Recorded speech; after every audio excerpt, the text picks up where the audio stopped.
Hey there, Hang Up listeners. Before we start the show, I want to let you know about a story coming up a little bit later. It's from one of our partners, SAP.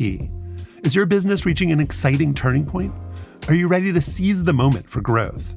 When you're facing uncertainty, SAP can help you be ready for anything that happens next. To learn more, head to sap.com/be ready. And stick around to hear how a nationwide bakery seized the moment.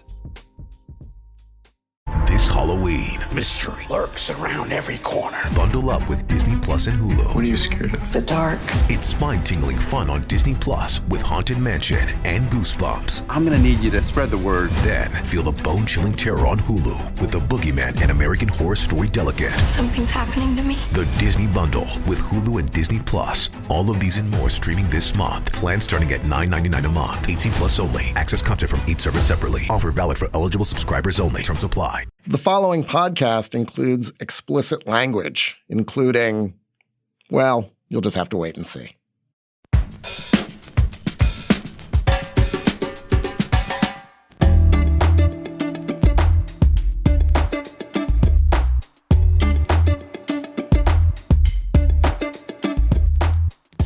Hi, I'm Josh Levin, and this is Hang Up and Listen for the week of October 30th, 2023. On this week's show, Slate's Ben Mathis-Lilley will be back for the latest and the greatest on Connor Stallions and the Michigan sign-stealing extravaganza. The Ringer's Ben Lindbergh will also chat with us about the World Series matchup between the Diamondbacks and the Rangers. And finally, we'll discuss how to talk about Dwight Howard, the future Basketball Hall of Famer who's been accused by a man of sexual assault. I'm in Washington, D.C., and I'm the author of The Queen and the host of the podcast 1 Year. Please listen and subscribe to 1 Year 1955, our latest season, and all the 1 Year seasons are around. You should listen to them too. Also in D.C. is Stefan Fatsis. He's the author of the books Word Freak, A Few Seconds of Panic, and Wild and Outside. Hello, Stefan. Hey, Josh, congratulations. I'm wearing my shirt. Oh my God, you actually are. Look, he's wearing a Brown University intramural champs. Wait, what intramural team? In what sport? So, as I'm sure you guys are aware, I am a Brown University flag football intramural champion, low intensity division. The most competitive, ironically, division, low intensity. And I was congratulating you, Josh, because Brown upset Penn 30-26 at historic. Not really an upset. At historic Franklin Field on Saturday. Friday night, Saturday. Brown's 4-3, man. Not bad. Weekend.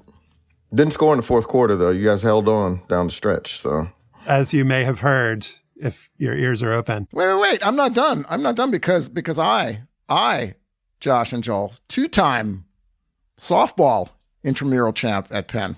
Really? We got three rings right in this show. Wow, man.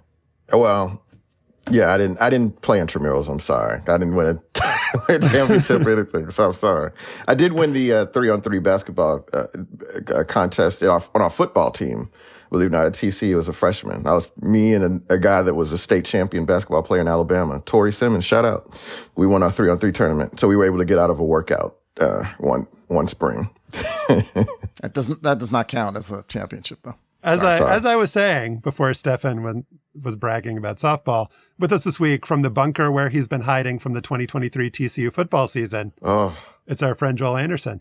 Joel, what we didn't realize is that the answer to Sonny Dykes or Coach Prime was neither. I still have some hope for Coach Sanders, even though I'm a little sketchy about the way he runs his program, and I don't like the way he talks about the kids or whatever. But Joel, one thing I was thinking about this weekend was how would the whole narrative around him and around Colorado have been different if TCU would have beaten them week 1, week 0, whatever week that was. I mean, again, I really think that that loss by TCU, I gave fuel to all this shit, right? Like, I mean, it inflated expectations for Colorado. It set TCU off on a bad stop. I mean, I really do think it was a game that changed a lot, and it changed the trajectory of those programs in a lot of ways. I'm still pretty bullish on Deion and Colorado. I know it looks pretty bad right now. I don't think they're going to be able to get a whole bunch of linemen out of the portal, but he just needs to dump 50 more players and bring in 50 more. It'll Turn it over. That's right. Can we do who said this? Who said this? As a football coach, you lose a lot of good players from a year ago, and you think as a coach you're going to replace them, and obviously we haven't. And who said this? The consistency there just isn't there at this point because of the lack of talent in certain positions. Pat Narduzzi. Pat Narduzzi, right? Yeah. And number 2? Who was number 2? Was that Dion? That's a fellow named Deion Sanders. And only one of those coaches got reamed out for throwing his players under the bus over the weekend. I guess all that baggage wasn't Louis. You know what I'm saying? Before we get to our first segment, I just want to thank our Slate Plus members for making this show possible. Without your membership, we wouldn't be able to do what we do every week, so we really appreciate it. And as you probably know, members get a special exclusive segment every week, among other perks. And this week's bonus segment is about the start of the NBA season, the early returns on Wemby in San Antonio, on Dame in Milwaukee, and on Old Man LeBron on a minutes restriction. To hear us talk about all that stuff, you've got to sign up for Slate Plus. You'll get our bonus segments and bonus segments on other shows, including Slow Burn, Clarence Thomas, among others. You get ad-free listening and you get to support us. Slate.com/hangup+ to sign up. That's slate.com/hangup+.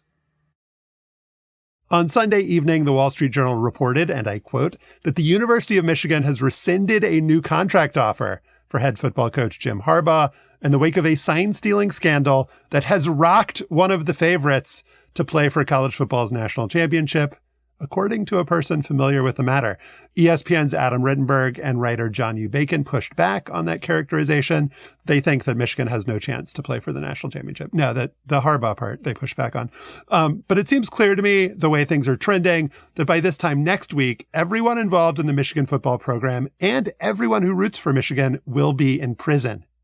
Joining us again in his last days of freedom is our Slate colleague, Ben Mathis-Lilley. He is the author of The Hot Seat, A Year of Outrage, Pride, and Occasional Games of College Football. Hello, Ben. I prepared for this appearance like the guys at Enron prepared to appear in court. So I'm ready for whatever you're going to throw at me. You've burned all of your Michigan paraphernalia. Very smart of you. Since we last spoke, Ben, a story that already involved accusations of spying against a man named Connor Stalions has gotten progressively weirder.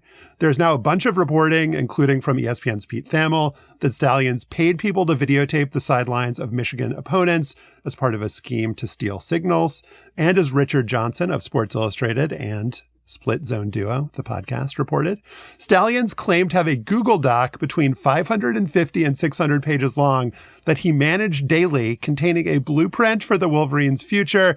He referred to the document as a movement more than a plan, dubbing it the Michigan Manifesto. My first question, Ben, are you upset that this guy seems more invested in Michigan football than you are? So I'm on quite a few different group threads and chats. And actually, I think the overwhelming response from all of them is that kind of indignance and kind of feeling a little hurt that none of us were part of this group that was. I live 20 miles from the Rutgers Stadium. I'm not making a secret of that. I'm here if you need me to tape Greg Schiano, man. I'm ready to do it for the cause. I'm ready to get in there. So, I guess the thing is that I think everybody that is familiar with this show knows that I was an Astros fan. And I'm still an Astros fan. Nothing has changed. And, I listened to the show last week, BML. We talk about this on and off. It's we're not giving away any, secrets by saying that we talk about this offline. And I think the thing about Michigan that sort of annoys me right here, and you don't have to answer for all of your people, but is that, so as an Astros fan, I had to decide one or two things. I was like, okay, either we're going to throw ourselves at the mercy of the court and be like, this is horrible, and I don't stand for anything like this, and this does not represent, the franchise that I love. Does not represent Houston Astros baseball. Yeah, the 40 that I've loved for the last 4 years. That this is totally out of their character, and I don't support cheating. Or you can say, I don't give a shit, and I just want to enjoy this. You know what I mean? And I picked the latter option because it's more fun, for one, and this is just sports. This isn't life or death. And, I think that's just the way, that's the way that you have to sort of look at these things a lot of times. All right, I kind of assume on some level that all of these programs are bending the rule book in some way, right? They're attempting to gain the greatest edge with the lowest stakes possible punishment. And so I understand that. But the thing about the Michigan fans that I kind of don't understand, and I want you don't have to answer for this personally, but why don't you all just be all right, cool, man. You know, we're cheating now. This is the big time. This is what it all looks like. And you just have to deal with it when we hold up the trophy at the end of the year. Like, why not just go into it this way instead of getting mad at Ryan Day and, oh, well, you know, surely Illinois has had it out for us for a long time and everybody's been doing this. I mean, come on. Why don't y'all just embrace this and have some bass in your voice? You know what I'm saying? Well, okay. I think those are the same thing, right? Like, I think that, like, if you're going to justify it by saying, like, college sports is corrupt and it's like, hey, it's all good. Like, we've been suffering at the hands of, like, you know, Ohio State giving its, like, Range Rovers to the quarterback for years. I think that's actually the same thing, isn't it? Like, you're like, hey, you know what? Like, finally we decided to, like, join the club. The only First place time, I pushed, no doubt. First time. Yeah. Michigan's never cheated before. No. Yeah, I mean, I would actually say, like, I kind of tweeted about this, but, like, I would say that, like, the reaction has been, like, very split, and it's also very split between, like, you're coming at this from the perspective of distance from the Astros scandal, right? Like, I think, like, a lot of Michigan fans are running through every reaction you talked about, like, internally. Like, to me, honestly, it changes by the minute. It changes, like, whatever the last big story was. Like, if the last big story was, like, was like one of these ESPN bombshells, and it's, like, elaborate, like, worst, you know, scandal in the history of sports, I'm like, oh my God, this is horrible. Like, it just, like, it ruined the last 2 years of my life, you know, like, like, everything I thought meant something means nothing. But then if the last thing that happened was, like, yesterday, Maurice Claret tweeted, like, hey, I think this is all great. Like, I think everyone should have fun with this. And, like, both sides do it. Let's just go. Let's go play the game this year. This is going to be fun. Former Ohio State running back, Maurice Claret. Right. Sorry. Famous subject of an NCAA investigation himself. So I don't know. Like, you asked me, like, how do I feel about this? I have no idea. Like, I go back and forth. I go back and forth and think it's really funny. Like, I get depressed about it. I get, like, you know, I get indignant because, like I said, you know, like I was saying, like, you know, everyone else does it. Like, I don't think it gave us that much, you know, significant a competitive advantage, you know. Maybe that's my wishful thinking. I don't know. I go everywhere. Like, I'm all over the map. And I think a lot of people are too. So I think anything like the kind of dunking on Michigan fans, like, oh, you know, they're denying that anything like this could have happened. I don't really know anyone who's actually denying that this happened, in part because it's, like, super, super well proven. Isn't there a little bit, Ben, and I guess I'm going to go a little bit Michigan side and a little bit not Michigan side here, but isn't it kind of like, be careful what you ask for all these other Big Ten schools? It beggars belief that other schools aren't videotaping shit and sending people into the stands to watch games and write shit down and send it back to the home office. But flip side is, if Harbaugh should be fired for anything, it's for allowing this Stallions guy to actually be anywhere near the locker room. This guy is nuts. This is crazy. He planned to become head coach. He has a manifesto. This is like Unabomber stuff. Another Michigan man. Yeah, I think you're right about that. Like, to like be a little serious, like, to be more serious about it, as Joel and I have also talked about. Like, this, you could say this is like maybe part of a trend for Michigan.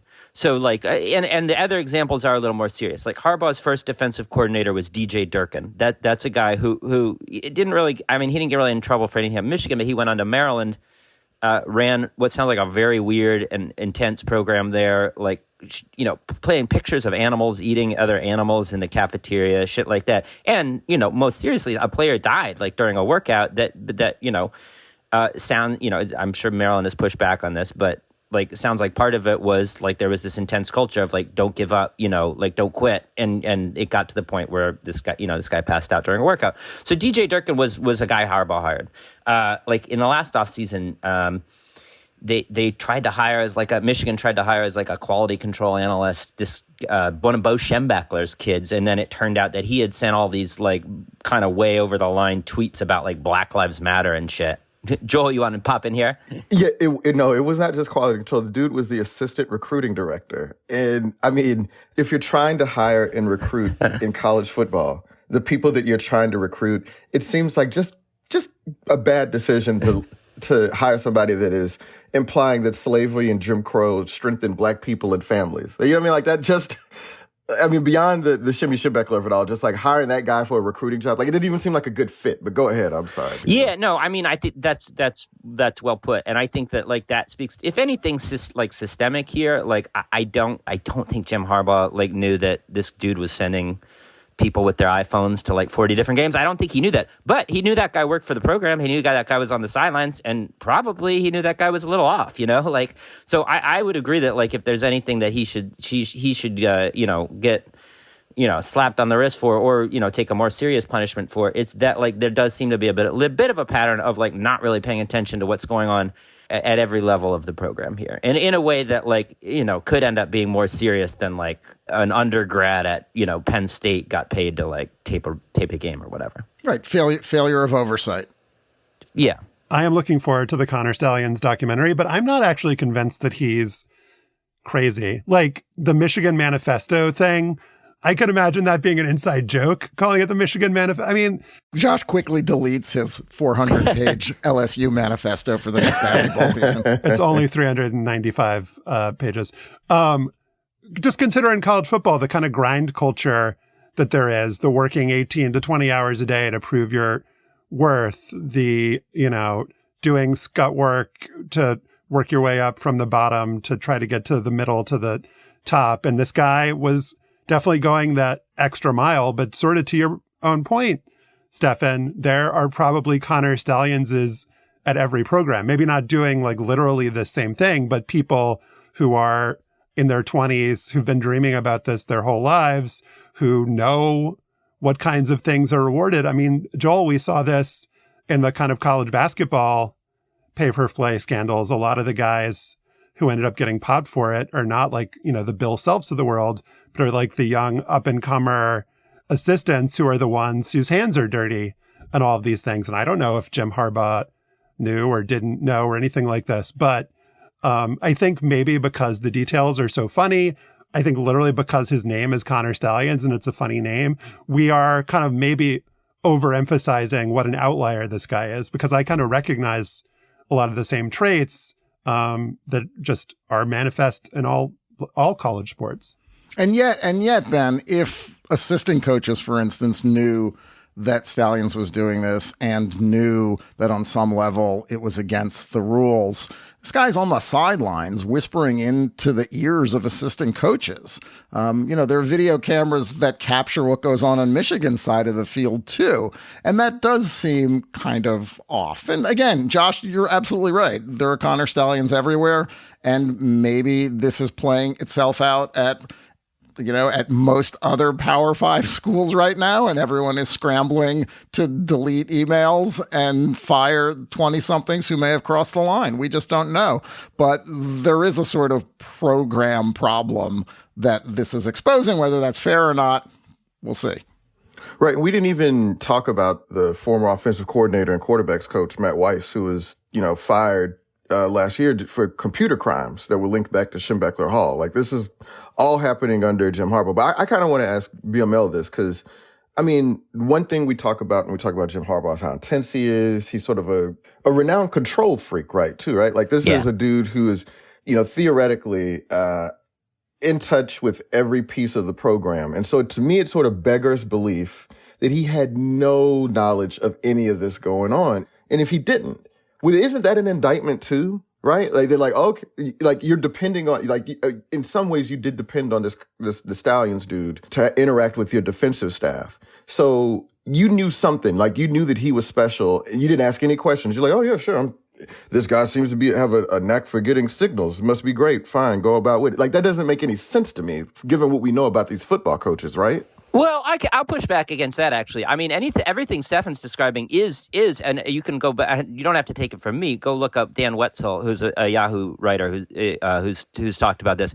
Having a guy next to the defensive coordinator to steal signals and whisper in the defensive coordinator's ear is actually fully legal, and is in fact, like, according to Wetzel, is a practice that goes on at every football program. So, like, the distinction here is that what you're supposed to do is be like looking at the TV tape when they cut away, when they do the side angle to like the coaches and they're holding up the picture of a duck or whatever. and then and you match that with what you see on the All-22, which kind of shows the sideline sometimes.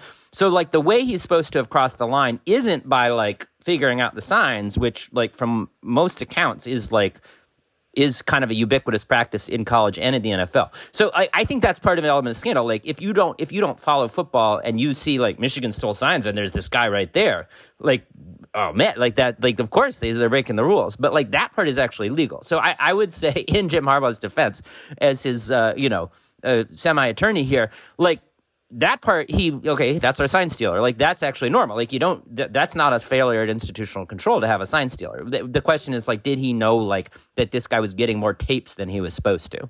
So what's fascinating here is that Michigan is statistically the best team in the country by every kind of advanced metric.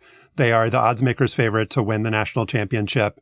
And they have played, if not the easiest schedule in the country, the easiest schedule maybe by a mile of any legitimate contender. They've just been destroying bad teams. Their best one is against Rutgers, thanks to BML's help from the stands.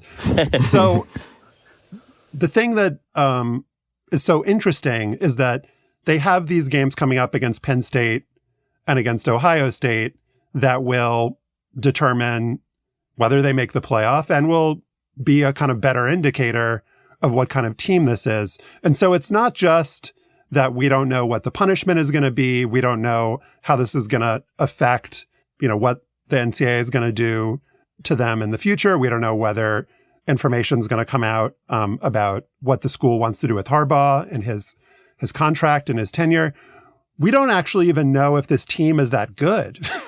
And so it just seems like everything is completely uncertain. And those games, Ben, are going to take on just like, there's going to be so much interest, especially in the Ohio State game and watching them. It'll be like Deion Sanders is coaching both teams. Like that's what the ratings are going to be. Yeah. I mean, I don't know. Maybe you guys can think of one, but I can't remember, any other season in which a team's games not only became like a referendum on whether they were good, but like kind of whether they're good people. Like, so like Michigan can kind of like go out and prove that like, hey, whatever this guy was doing, like that's not why we won. It's because like, or if they lose to Penn State, like, the Schadenfreude like across the country is going to like power the electrical grid for 2 months. Like it's going to be incredible, like to see what people say about Harbaugh if they drop that game in 2 weeks to Penn State. And I can't think of like any. I mean, Bill Belichick has a similar story in his past, but then like by the time he got back to the Super Bowl, it was like there was other controversies, to think about. But like the way that this timeline has just been compacted, and it's like Harbaugh's playing for a contract and his reputation and a Big Ten champion. It's like it's kind of incredible from Fox's perspective. I'm sort of curious with your finger on the Michigan fan pulses that you have, BML here. I mean, do you guys want Harbaugh back after this year? Because I think this is kind of tough. I mean, the one thing Michigan has used in its standing among blue chip programs in this country is that it's different. It's sort of unlike the others, right? That like there's not a lot of cheating, that the kids there actually have to go to school. Like I remember that was a big piece of the Justin Fields takes online classes thing, right? In Michigan, they actually got to go to school. And I mean, obviously Harbaugh has been great for Michigan on the field, but it seems like in terms of reputationally, you guys have suffered a little bit, right? And I don't know how seriously you take that, if that matters at all. But like, do you actually want that dude back after this year? No, I mean, I think that like none of it has reached the level of like anyone actually going on the record, but like there's enough smoke there. Anytime, like Josh started this with talking about his contract, right? Like, why didn't he sign a contract extension already? Like he beat Ohio State twice in a row for the first time in 60 years or whatever it felt like. Like, why doesn't this guy have a contract? I can't say exactly why it is behind the scenes, but like Michigan has been hesitant to sign him to a long-term contract at the same time that he has gone, at least the last 2 years in some way has pursued like an NFL jobs, whether, how close he got. I agree with you. Like there is clearly a distance between Harbaugh and some people at Michigan. And I think that you got to assume that is part of what it speaks to. So I think that there are some things that Michigan is interested in that he probably does do well. And obviously they like the success on the field. And they probably I like a lot of the players are likable, and they probably think are Blake Corum's probably a pretty good representative for the university from their standpoint, if you want to get into that. But I absolutely agree. I think there's certainly an exhaustion among some fans, and it seems like at least in some parts of the administration. So I don't know. I mean, I could see it going either way. And, I know that there's the rest of the season to play here. We got one more month until, the Big Ten championship or whatever. And I would just like to offer some advice to some of the other Big Ten schools. I mean, you could just do a TCU, just beat their ass while they're cheating no matter what. So just something to think about. Ohio State, Penn State. It's possible. Joel Anderson is Joel Anderson. Ben Mathis-Lilley is the author of The Hot Seat. Ben, thank you for indulging us. Thanks, guys. I look forward to being back next week after that. I don't think this story's ever going to end. Up next, Joel's going to be sitting it out, but Stefan and I will talk to Ben Lindbergh about the World Series.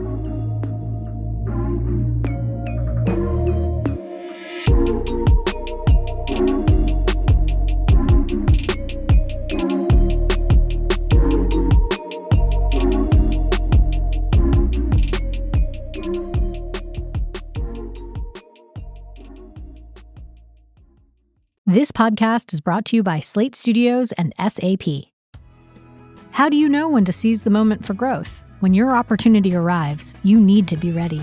From expanding into new markets to hiring, business leaders face so many tough decisions.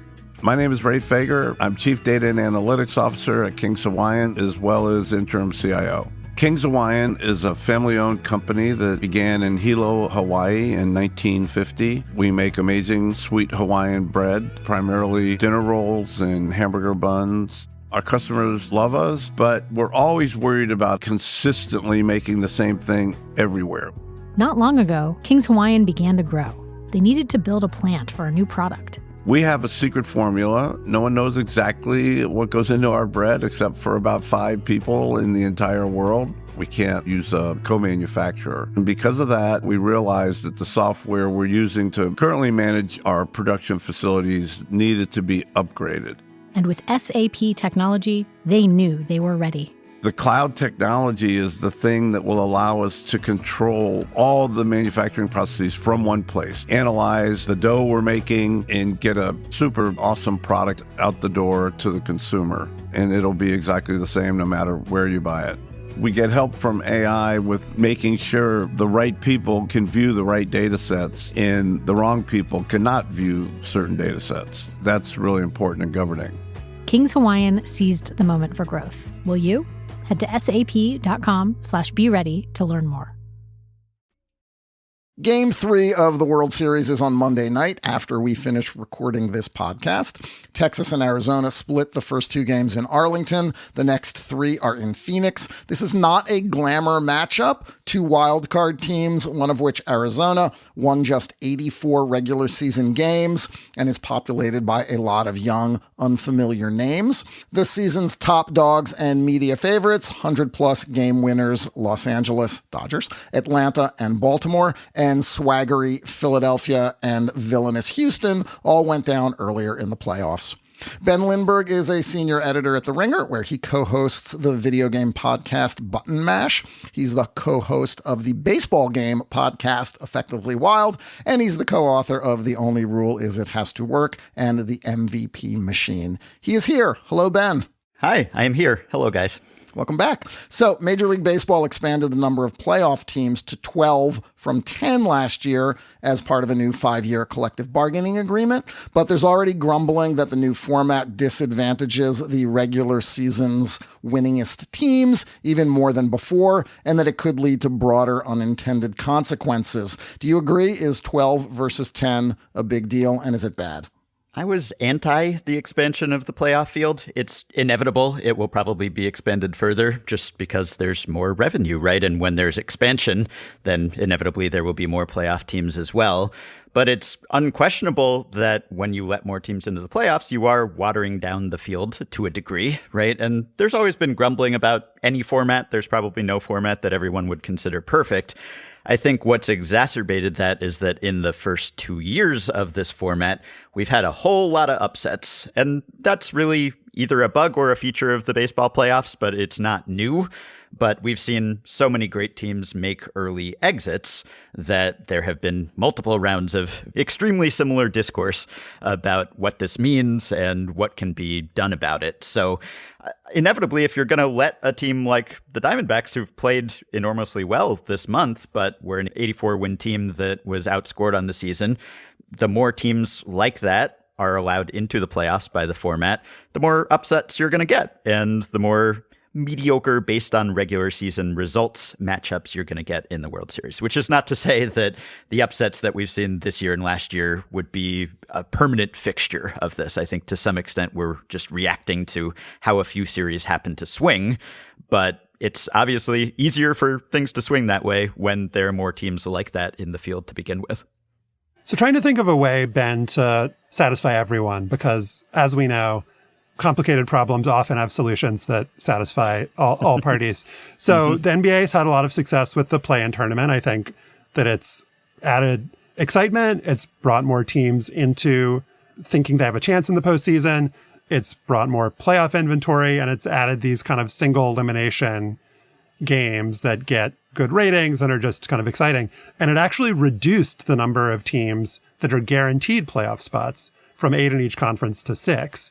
Has anyone discussed in baseball expanding, quote unquote, the postseason by having 7 teams from each league, but only guarantee playoff spots to the division winners, the 3 division winners, and then having the 4 wildcard teams just do 1-game play-ins to get into what would then be maybe 7-game series and for the remaining 4 teams? I think my former co-host and co-author Sam Miller has suggested just letting everyone into the playoffs and just well, that's not the same thing I suggested, Ben. just have a whole entire tournament where everyone is eligible to play. I think one problem with baseball, if you consider it a problem relative to basketball, is that it is so much more random and it takes so many more games to get any idea of the true talent of the teams involved. So we had single elimination wildcard games in baseball, and they were very popular and suspenseful and intense. But I think a lot of people felt that they went against just the ethos of baseball. And, you know, you play a 6-month season to get there, and that tells you who the best teams are with some degree of accuracy, right? And my proposal, though, teams that would be shunted off into those would not be division winners. So who could complain? Well, I could complain. A lot of people could complain, I assure you. Right. Yeah, I'll complain that divisions are irrelevant and that the Minnesota Twins going 86 and whatever shouldn't be advantaged over whoever in the AL East or the AL West finishes with 95 wins. I mean, tell it to the NFL. Like, nobody complains about the NFL division winner. I mean, people do, but there isn't this sort of existential kind of angst about the NFL playoff format. Yeah. Obviously, it's all single elimination there. It's a totally different sport with different considerations, but that's the thing. It's such a shock to the system for baseball fans, even though, again, this is not new. It has always worked this way to some extent. But because you play a 6-month season, which 162 games in baseball is constantly on, and you need that long season to separate the wheat from the chaff, and then suddenly you get into the playoffs and the wheat and the chaff get separated in maybe a best of 3 or a best of 5 or a best of 7, where even the favorites have maybe a 60-40 odds to win the series most of the time. And I think people suddenly think, what are we doing here? Or what were we doing here to spend 6 months to determine who gets to play in this? And then suddenly they exit. Really, you just have to embrace it. And Rob Manfred, I do not always agree with the commissioner of Major League Baseball, but he essentially said the same thing, that he doesn't mind the way this works. Now, of course, he doesn't, because the more teams are in it, the more money the owners get. But he was also selling it just as, hey, you have to embrace the randomness of the playoffs, and it's March Madness, except that it's preceded by a 6-month season, right? So it's always going to be kind of jarring, but I think if you can embrace, hey, this is kind of random and it's about who's hottest and who's playing the best right now, it's not necessarily about who the best teams are. It can still be really fun and surprising and unpredictable. I think it's just that it almost has to mean something, right? Because we have to at least be able to tell ourselves that winning a World Series and surviving the playoffs is some kind of indication of the quality of your team. And when it's really hard to make that case statistically, then all you can say is defaulting to kind of, clutchness, and they had it where it counted and they were made of the right stuff. And that's why they came up at this time of year while better teams on paper didn't. I want to quickly ask you about the unintended consequences part that I referred to in my intro. Tony Clark, the head of the Players Association, said that by diluting the field and allowing more teams in, it might encourage clubs to not attempt to spend more to become really good, but just spend enough so that they can make the playoffs. And then, as you just articulated, anything can happen in the playoffs. Do you think that's a legit argument, or is that just the union sort of trying to find a way to jack up salaries? I think it's legitimate. I and others of my ilk were sort of raising some concern about that when this playoff format was implemented, because again, you have to be good enough to get in, really, and that's all that matters. If you're a wild card team, you can go all the way, as the series has shown. That's kind of the cliche of October, right? So then it becomes a question of, well, you want to win the division, but do you want to go all out to build the best possible team after that? You know, if you're the Dodgers and you win 111 games in the regular season and you have a super team and then you immediately get knocked out of the playoffs, then you might think, did I actually have to be this good? Do we need to sign all these superstars? Do I need to bring everyone back? And they didn't really. You know, they took a little more of a casual approach this past winter, and they merely scraped by with 100 wins on the dot. And of course, they exited quickly anyway. So yes, I think there's more incentive for some teams because, again, they have to be good enough to get in. And if you can convince yourself that you have a shot to make the playoffs, then you're good enough, or you want to get good enough for that to happen. But beyond that, if you feel fairly comfortable that you might win a division or get a playoff spot, there's only so much incentive to improve beyond that. The really funny thing is that the playoffs are quick and random enough that they're not a true reflection of overall team quality or who's the best, but they're also long enough that the narratives you were talking about, Ben, can attach themselves to teams like the Phillies and Astros about how they're clutch and they're teams of destiny, and then they just get eliminated because of randomness. But the teams that we're left with, we should probably discuss, the Rangers and the Diamondbacks, and they played game one of this World Series. I'm curious if you agree with this take. That was a classic World Series game, an all-time classic. First walk-off homer since Kirk Gibson in 1988 by a player, Adolis Garcia, who is having a all-time great postseason run. First game one walk-off homer. Yes, sorry. First game one walk-off. The quality of the teams doesn't have that much to do with the quality of the series, right? So even though these teams are not necessarily the best of baseball, and we should maybe distinguish between the Rangers and the Diamondbacks, certainly run differential-wise, there's a vast disparity there. But that doesn't mean just because you're not seeing the Dodgers and the Braves or the other teams that would have been identified as the cream of the crop, that doesn't mean anything about this series, which has been fun so far, especially game one. And you mentioned Garcia, who I think with a lot of baseball players who succeed on this stage, it's treated as kind of a coming out party, and America will get to meet Adolis Garcia. He's not new to baseball fans, right? He's a two-time All-Star. He's been a good player, but the ways in which he has improved have really been showcased this postseason. Everyone's been talking about the unlikely origin story, not really a prospect, a late bloomer, was, designated for assignment, released multiple times, including by the Rangers a couple of years ago. We'll go back a little bit more than that. Yeah, Cuban defector who went to Japan. Right. Yeah. That didn't affect him until he was 23 years old. Yeah. And, he's clearly, talented and athletic and had a lot of skills, but he's really put it together this season. He has improved his plate discipline, which was always the thing holding him back. Tons of strikeouts, not a lot of walks. He'll still strike out, but he has dramatically curtailed his chasing, his plate discipline. He had the fifth greatest improvement of any player in plate discipline, just swing decisions, deciding what to swing at and what not to swing at. So he has managed to remain aggressive on pitches in the strike zone that you should swing at, and he has really cut down on his chasing. And so a lot of his heroics this postseason and the home runs have been enabled by the fact that you can't get him out anymore by just throwing something way outside the strike zone. 8 home runs so far in the postseason, homered in 5 consecutive games. Yeah. Pretty impressive. Very demonstrative, right? He's enjoying it as everyone is enjoying watching him. He has admired his home runs. He has also admired some balls that he thought were home runs that were not quite. But he has fast. He is emotional. He is, showing how much fun it is to be playing postseason baseball. And it's been a ton of fun to watch him.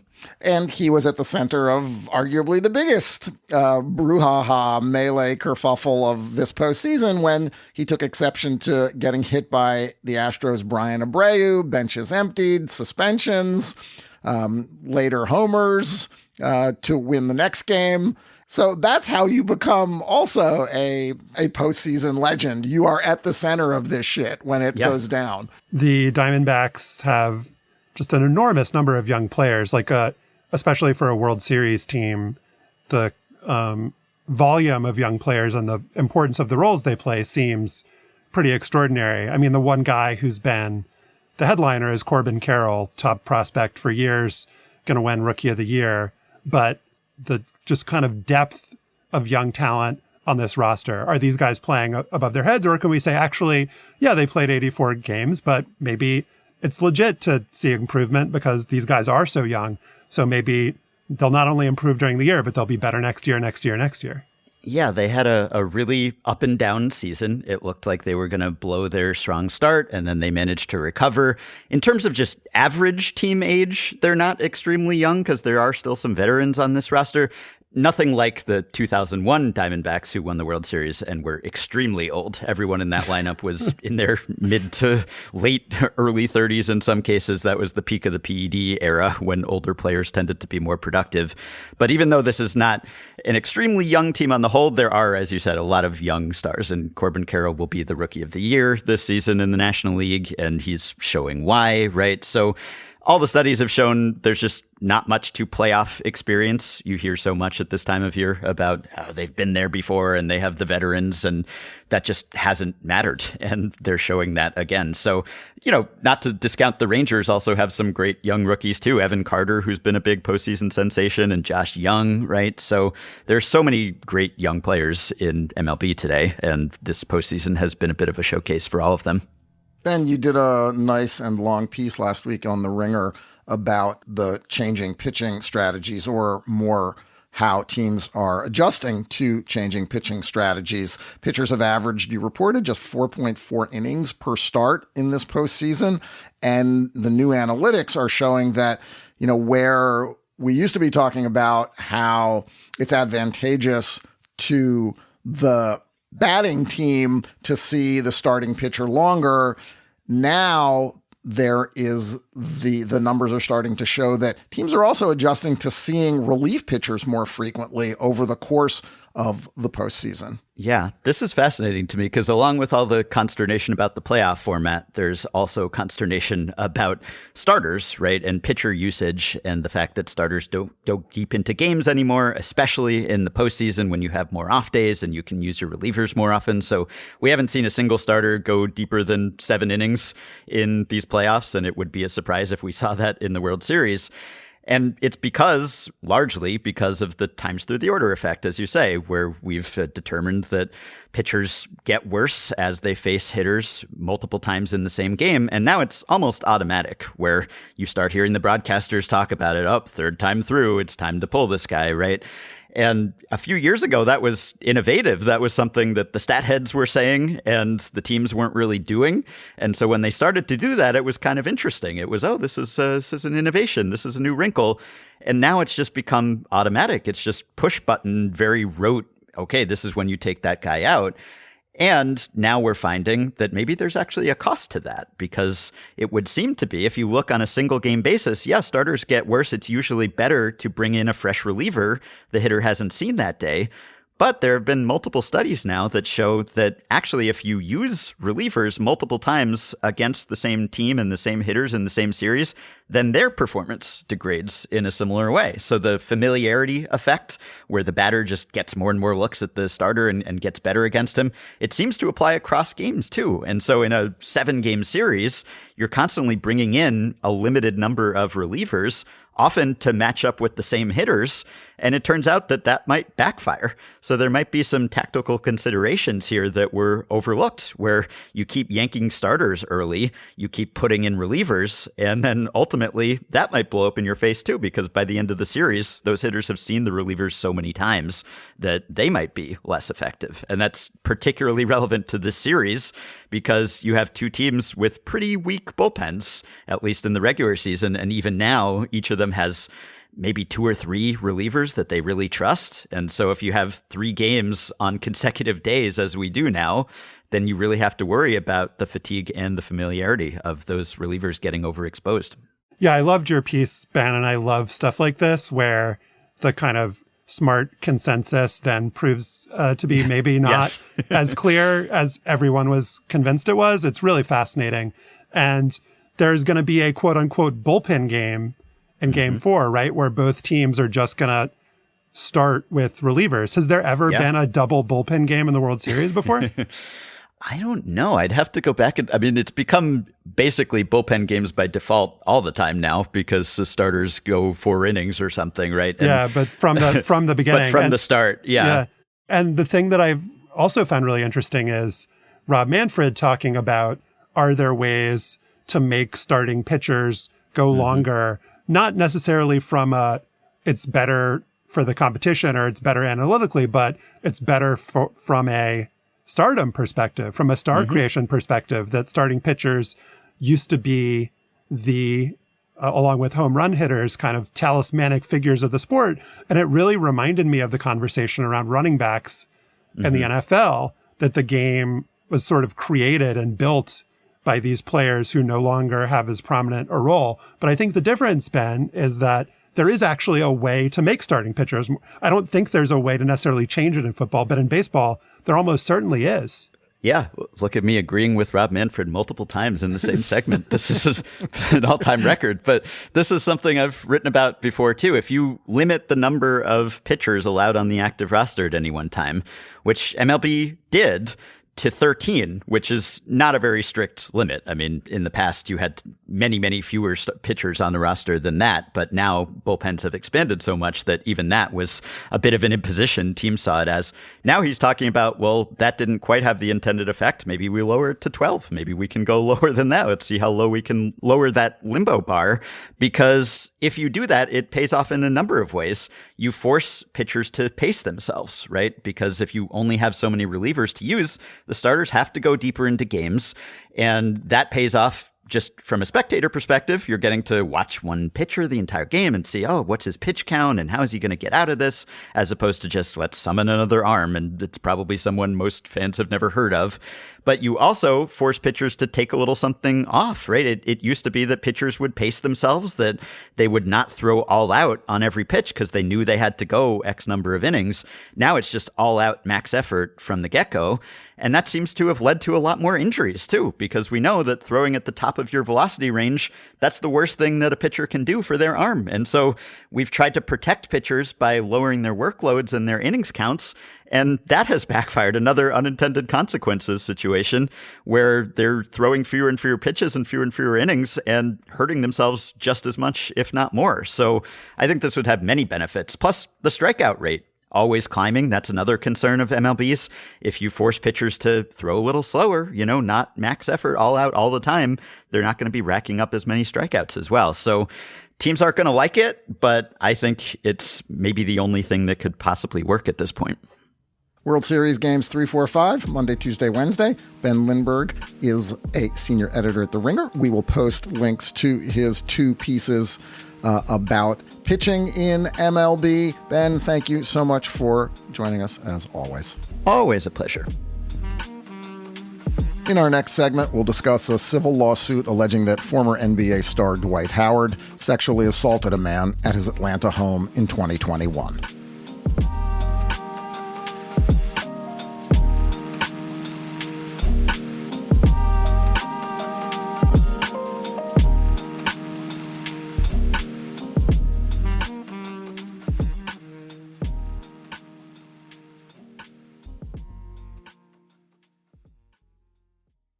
If you like using debit over credit, Discover Cashback Debit is definitely a game changer. It's a checking account that rewards everyone with cash back on everyday purchases, which means you can get cash back on tickets for the game, snacks, team merch, all with no fees, making this season a total win. Check out eligibility and terms at discover.com/cashbackdebit. Discover Bank, member FDIC. There is no I in team, but there is one in Indeed, and that's the hiring platform you need to build yours. When you're hiring, you need Indeed. Indeed is the hiring platform where you can attract, interview, and hire all in one place. Instead of spending hours on multiple job sites searching for candidates with the right skills, Indeed's a powerful hiring platform that can help you do it all. Indeed streamlines hiring with powerful tools that find you matched candidates. Even better, Indeed's the only job site where you only pay for applications that meet your must-have requirements. Join more than 3 million businesses worldwide that use Indeed to hire great talent fast. Start hiring now with a $75 sponsored job credit to upgrade your job post at Indeed.com/hangup. Offer good for a limited time. Claim your $75 credit now at Indeed.com/hangup. Just go to Indeed.com/hangup and support the show by saying you heard about it on this podcast. Indeed.com/hangup. Terms and conditions apply. Need to hire? You need Indeed. Earlier this year, a man named Stefan Harper filed a civil lawsuit against 8-time NBA All-Star Dwight Howard in Georgia. In that lawsuit, Harper alleges that Howard sexually assaulted him in July 2021 in an encounter at Howard's home. We know about this because Howard responded to those allegations in court last week, saying that he and Harper had consensual sexual activity. An attorney for Howard also told ESPN, "What was a private consensual encounter was made public for profit, and Mr. Howard looks forward to bringing the truth to light in a court of law. Despite being an easy target due to the subject matter and his status as a celebrity, Mr. Howard chose to trust in the justice system and will rely on all future court filings to speak for themselves." Howard has not, in fact, allowed the court filings to speak for themselves because he went on Instagram Live and had this to say.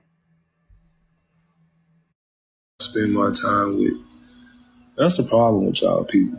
Y'all worried about who people spend their time with.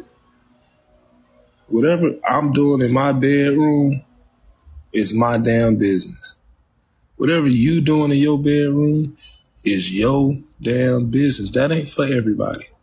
And everybody don't need to know. You ain't got to say anything about what you doing in your fucking house. It's your house. You ain't got to explain that to nobody. Joel, Dwight Howard has said in the past that he is not gay. And in general, I agree with what he is saying in that clip we just heard. But obviously, the sexual assault allegation is a complicating factor here, which makes this a difficult story to cover and to talk about. Yeah, it really does. And, thinking about what what he just said there, that, what happens in people's bedroom is none of their business. And that would be lovely if it was true. That's not true, politically in some ways anymore. That's not, legally, whatever else. So, I mean, it's not, it would be lovely if that were true, but that's just not the way it is. And actually, I'm thinking back about Dwight, coming out of high school. This is the dude that said he wanted the crucifix. He wanted to make the crucifix to become the new logo of the NBA. And I'm thinking about how far he's come in the last 20 years. We've seen him grow up in some ways before our eyes.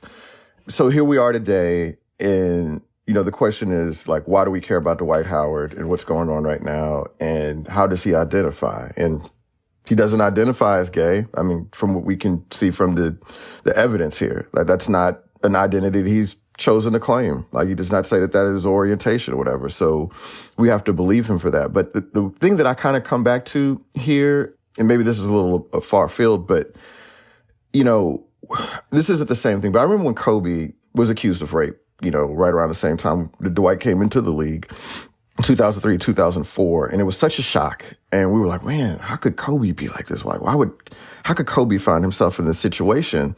And I always come back to this, is that we don't know these people. And sometimes it's because they're intentionally trying to prevent us from getting to know them. But sometimes it's because they don't know themselves and they're still learning themselves. And he's had an opportunity to be in the spotlight for 20 years, man. That's a long time. And so, I think that Dwight is still trying to figure out who he is and how he identifies. And this is not the way that anybody wants to come out. Like, and some people might say that he was outed. as a result of this lawsuit. And that's not the way that I think anybody would want to control that message or to talk about this. And so it's just really sad because I remember Dwight coming out and he was such a bright-eyed kid. He had just major ambition. Just seemed like a really good kid it doesn't mean that he's not. But for him to have found himself tied up in something like this is just sort of surreal. Like I can't think of it happening in quite this way for any other NBA guy. And it makes me wonder why he's not in the NBA now, why he didn't make the top 75 list, all that other sort of stuff that sort of comes into play, Stefan. So, I think that as much as anything, I just find it all really surreal, especially around this particular dude. There has been some speculation or just comment that maybe this is the reason that he's not in the NBA. Of course, he's 37 years old and he hasn't been very good in the last few years. So that could be the main reason that teams don't want him. Is it possible that there is some underlying concern from NBA teams? Sure. This is not the first time that Dwight Howard has been accused by another man of threatening or harassing him as part of a sexual relationship. That happened in 2019, and that led to Howard going on, I think it was Fox Sports, and addressing these rumors about his sexuality. And he said in that interview, I think that liberated me because I saw how a lot of people would feel, whether they're gay or they're straight, whether they have issues. People are afraid to be who they are. They're afraid to just step out and be because they're afraid of what other people might say or think about them. That situation made me realize you're not like this, but just be you, be free. Those are statements that, would have led to people praising Dwight Howard as a progressive thinker on these matters. And, the follow-up question there led Howard to say, I'm not gay, but to defend gay people and saying it's a lot of people who are, and they have to hide, and there's people who have mental issues and they have to hide. There's people who have different problems in life and they have to hide. They have to put a mask on every day. And it's like, I don't want to wear no mask. I just want to be. Yeah, I mean, you can have sex with men and not identify as gay. That is totally acceptable. Any kind of identity that you want to embrace or not embrace is totally fine. And I think we just have to disaggregate the sexual assault piece of this from the sexual orientation piece. And there's a story in Deadspin by DJ Dunson where he made the point that NBA teams are totally willing to employ players who've had sexual assaults allegations against them or domestic violence allegations against them. And so just this combination is something that we haven't seen before. I think in professional sports, because every example that comes to mind for me of there being a kind of out male gay athlete has been a circumstance where that player has chosen to come out themselves and the story has been framed by the player, by the media, and typically by the leagues as just an amazingly, and this is all accurate, as an amazingly inspirational story, as a story about self-acceptance, of league acceptance, team acceptance, a story about representation and how important it is to, show young LGBTQ plus people that there are people like them in these leagues and that it's okay and that they're doing great and that they can be open with themselves. And Joel, I think that's why this story has been maybe undercovered. Mm-hmm. It's a weird thing always to say, like, why aren't you talking about this? Or nobody's talking about this. There are stories about it. It's not like it hasn't been covered at all, but it's been covered in a kind of strange way, or in a way that I just think we haven't really seen before. And because it's kind of an unprecedented story with an angle or a combination of angles that are just awkward. Right. And I think, some of it could be that, Dwight's no longer in the league and, maybe no longer occupies a position in sports where it's as interesting to people, right? Like maybe it's that.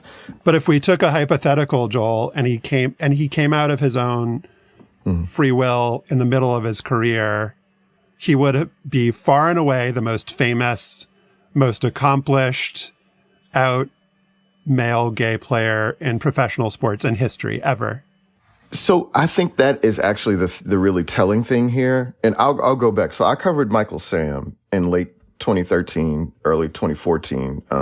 For people that don't remember, he was the SEC Defensive Player of the Year, later came out as gay right before the NFL draft, and then got drafted and never played in the NFL. He got cut by the team that drafted him, the St. Louis Rams. And then he got cut again by the Dallas Cowboys. And I just remember, there was a lot of dispute about like why Michael Sam didn't make it in the league, that, maybe it was always hype in the first place. Maybe he was never a good enough player. And I actually heard from NFL players. NFL players reached out to me to tell me, no, actually, Michael Sam was not a very good football player. That's why he didn't make it. Okay. But he had a pretty productive preseason. He'd done some things. Like usually a player with that sort of pedigree gets a shot at the league. And I was like, okay, well, sure. Right. And so the story after that was that if a guy could play, if the guy was a superstar, that would be the guy that would be able to come out, and that he would be comfortable enough because he was important enough on the floor that he would be able to come out and say, hey, look, I can succeed in the NBA and that people will accept me and it'll be okay. Like, that was always the sort of thing that why Michael Sam couldn't make it because he wasn't good enough and he was sort of an obscure player and whatever. But like, if there was somebody great that they would have an opportunity to truly be themselves. We don't know how Dwight identifies, but if we are to believe some of the allegations that have been made in some of these lawsuits and some of the things that he said in response, it's a complicated orientation identity that he has right now. But the idea that he can't or was unwilling to say, hey, look, this is my life. This is how I live it. It doesn't mean that he's a coward or that he's lacking in courage or anything. I think if anything, it just shows you the sort of societal pressure inside the locker room and out.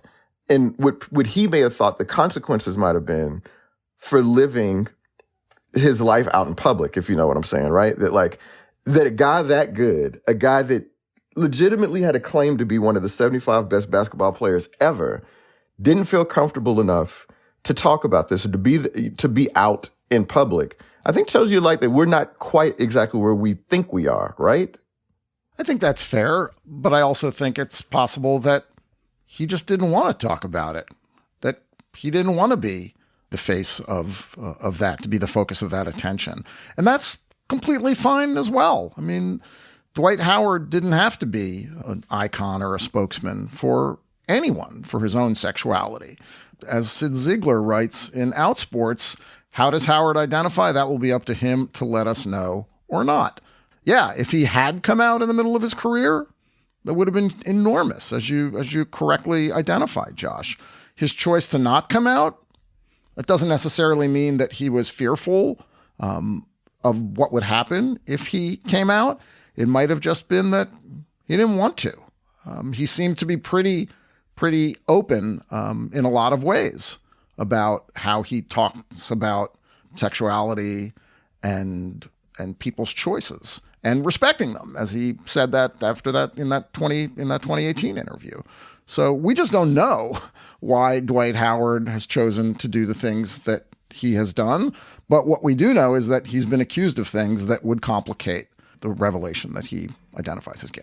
So a couple of points. First of all, I think if we were to put all of this to the side, Dwight Howard wasn't particularly well-liked in a lot of NBA circles just because of on-court things, like seen often as a guy who wasn't the best teammate or somebody who is really obsessed with fart jokes and doesn't necessarily take his job totally seriously.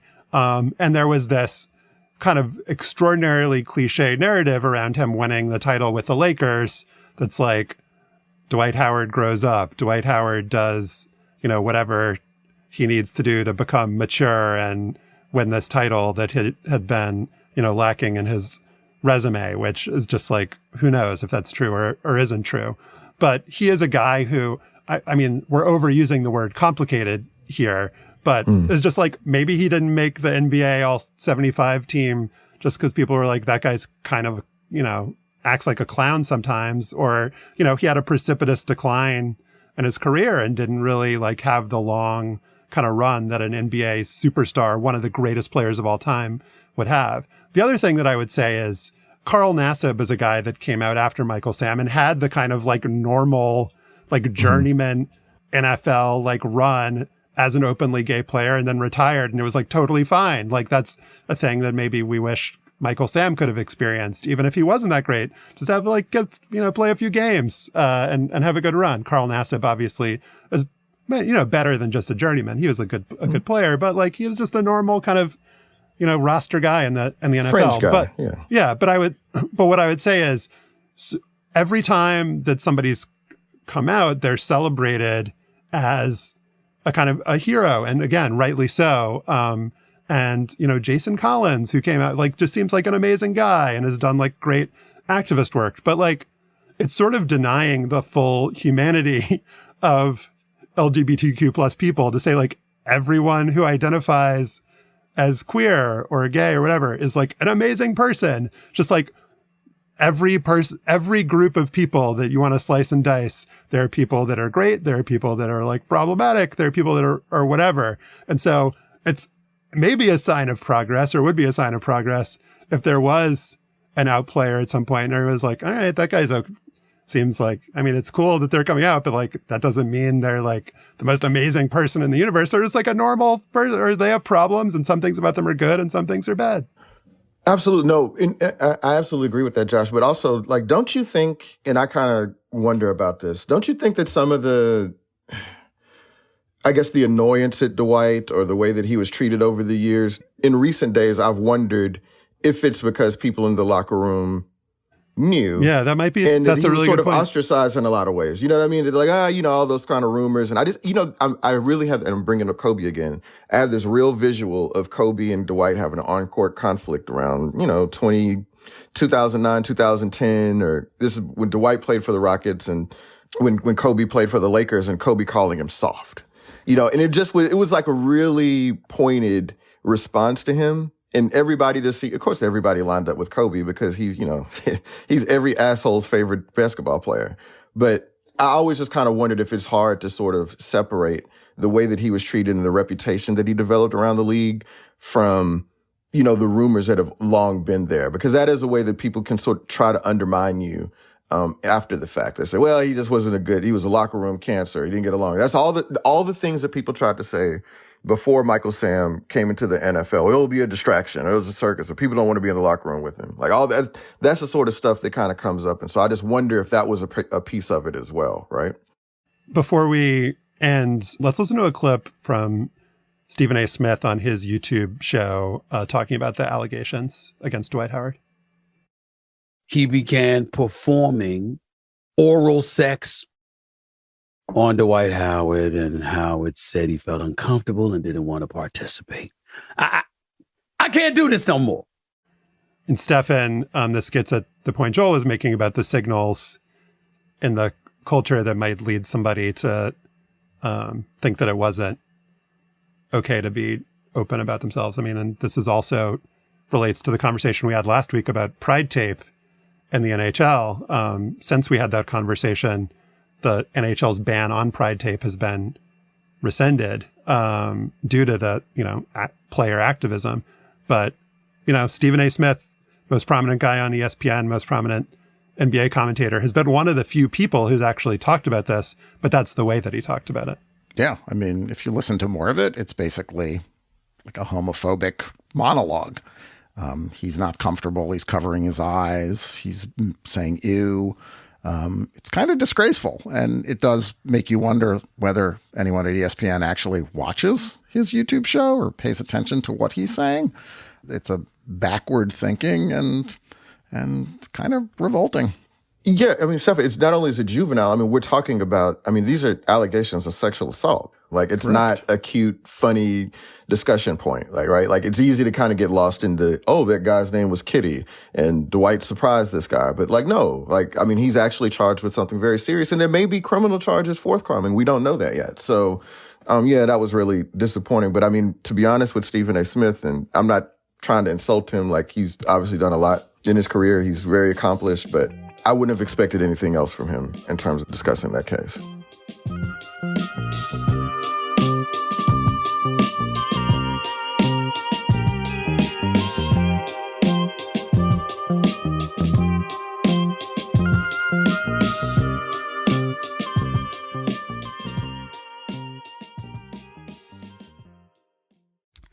Apple Card is the credit card created by Apple.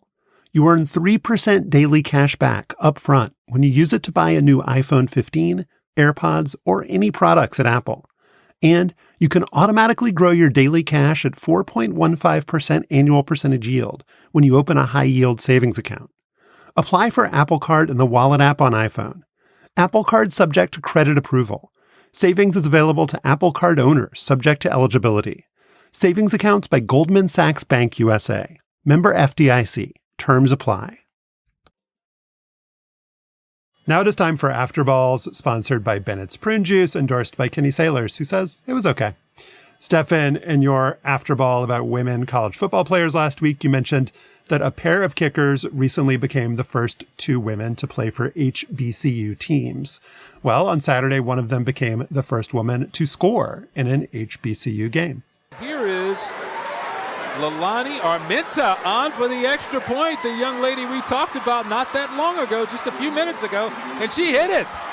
There you go. And that's one happy group of Jackson State Tigers down there. Leilani Armenta from Ventura, California. Leilani Armenta went on to kick two more extra points in Jackson State's 40-14 win over a school close to your heart, Joel, Arkansas Pine Bluff.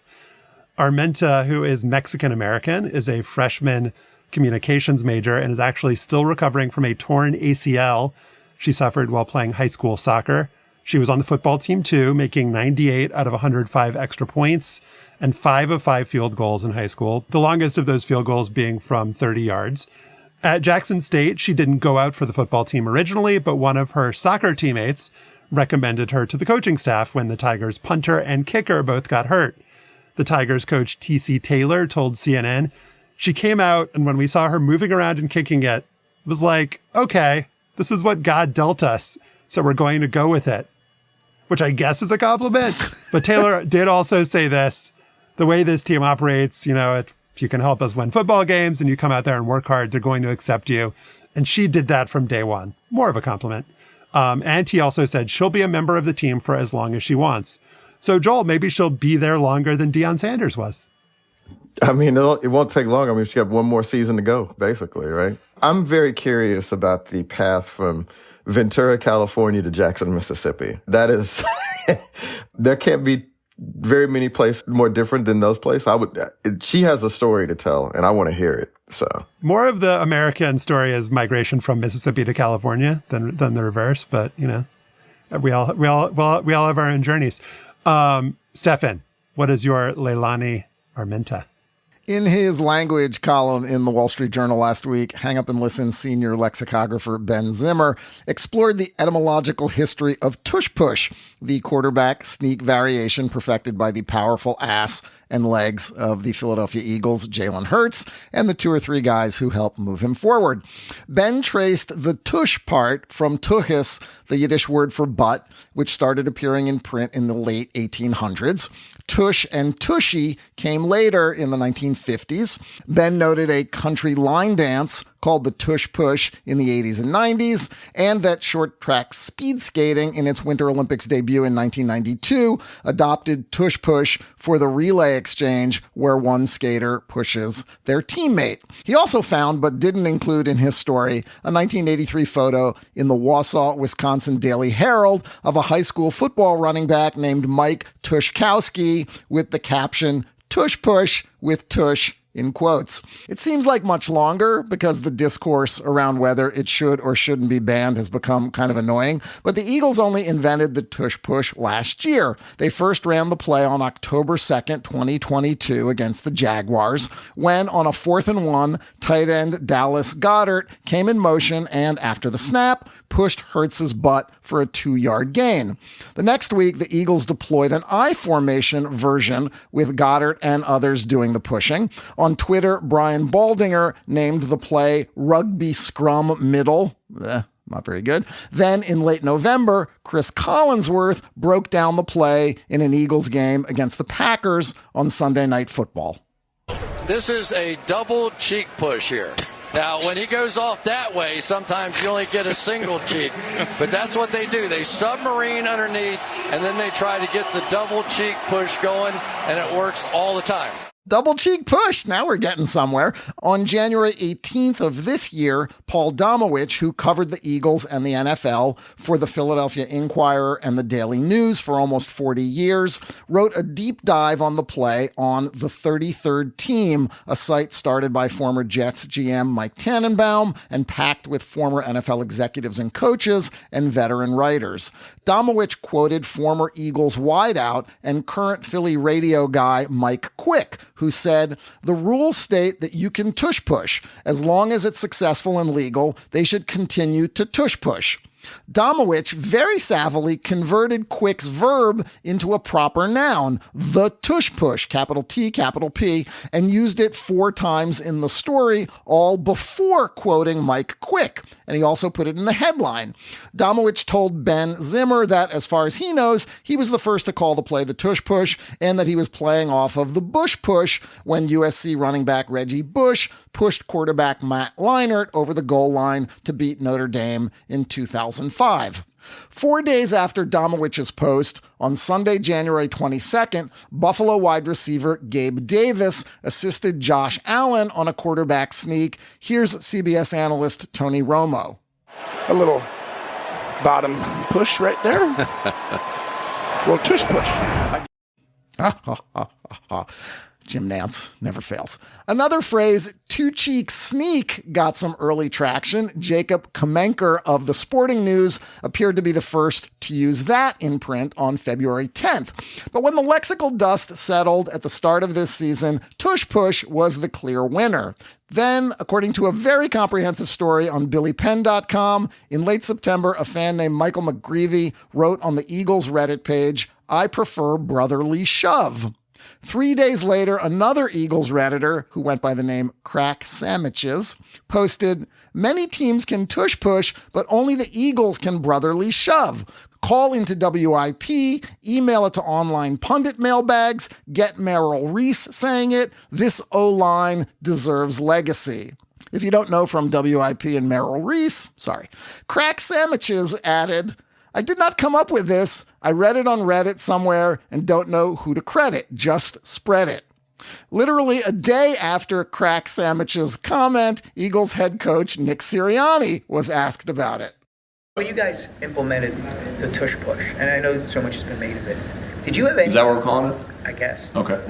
You said it. Brotherly shove. Brotherly shove. Can we just go with that? Whatever comes up first in the search engine. Yeah, I kind of like that. I do too. Who came up with that? I don't know. I found it online. Found it online. 2 weeks later, after the Eagles beat the Rams to go 5-0, the NFL tweeted to its 34 million followers, "The brotherly shove is undefeated." And a week after that, the Eagles filed a trademark application for brotherly shove, because of course they did. And I don't know if the NFL sent its network partners a memo or what, but the announcers on Sunday's Eagles-Commanders game referred to the play only as the brotherly shove when Hurts fumbled running it in the first half, and then when the team ran a fake tush push and Hurts handed off to would-be tush pusher DeAndre Swift for the game-sealing touchdown. Anyway, I do not like this tush push erasure, and I'm here to praise ESPN for its all caps Twitter alert after the fumble tush push turnover. The battle lines have been drawn. Down with the brotherly shove. What a journey. I mean, we had Mike Quick and Crack Sandwiches, Tony Romo. I mean, wow.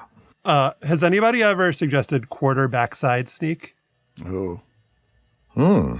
No. Quarterback side Just sneak. the answer, John. No. And maybe there's a reason. What about ass morass?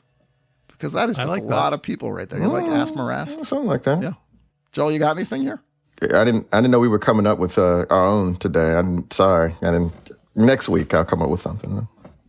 That is our show for today. We got to remember to keep Joel accountable for his promises. But for now, our producer is Kevin Bendis. To listen to past shows and subscribe or just reach out, go to slate.com/hangup, and you can email us at hangup@slate.com, and you can rate and review us on Apple Podcasts.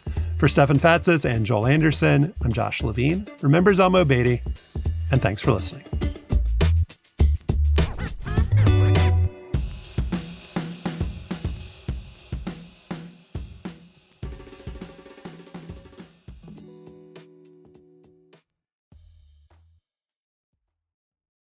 If you like using debit over credit, Discover Cashback Debit is definitely a game changer.